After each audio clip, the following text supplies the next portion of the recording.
JPSC current update में आपका स्वागत है। आज का हमारा विषय है जापान में 6.7 तीव्रता का भूकंप।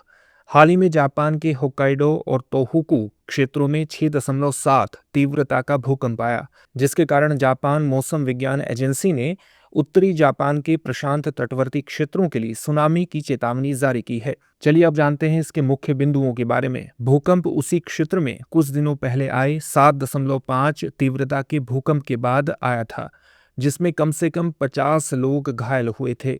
जापान मौसम विज्ञान एजेंसी ने चेतावनी दी कि उत्तरी प्रशांत तट रेखा पर 1 मीटर यानी 3 फीट तक की सुनामी लहरें टकरा सकती हैं।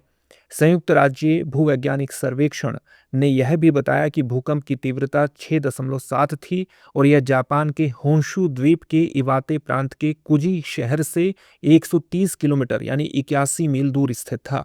यह क्षेत्र 2011 में आए 9.0 तीव्रता के विनाशकारी भूकंप की त्रासदी से जूझ रहा है, जिसने सुनामी को जन्म दिया था और जिसमें लगभग 18,500 लोग अपनी जान गंवा बैठे थे। चलिए अब जानते हैं भूकंप के बारे में। सरल शब्दों में कहें तो भूकंप पृथ्वी का हिलना है और यह एक प्राकृतिक घटना है।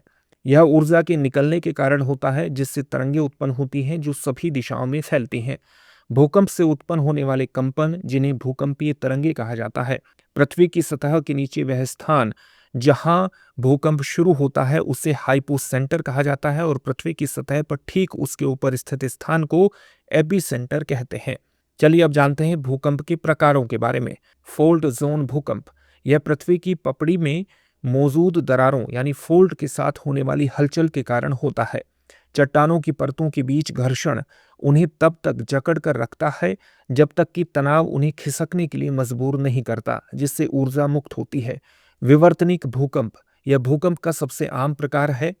अभिसारी, अपसारी या रूपांतरण सीमाओं के अनुदिश विवर्तनिक प्लेटों, स्थलमंडलीय प्लेटों की गति के कारण होता है। ज्वालामुखी भूकंप, ये ज्वालामुखीय क्षेत्रों में मैग्मा की गति या आसपास की चट्टानों में तनाव परिवर्तन के कारण होते हैं। मानव जनित भूकंप, इस प्रकार के भूकंप खनन, जलाशय निर्माण या विस्फोट जैसी गतिविधियों के परिणाम स्वरूप। चलिए अब देखते हैं इससे जुड़े हुए अभ्यास प्रश्न को। जापान मौसम विज्ञान एजेंसी ने किन तटीय क्षेत्रों के लिए सुनामी की संभावना जताई थी? आपके सामने ऑप्शंस हैं। ऑप्शन ए दक्षिणी तट, ऑप्शन बी पश्चिमी तट, ऑप्शन सी प्रशांत महासागर तट, ऑप्शन डी भारतीय महासागर तट।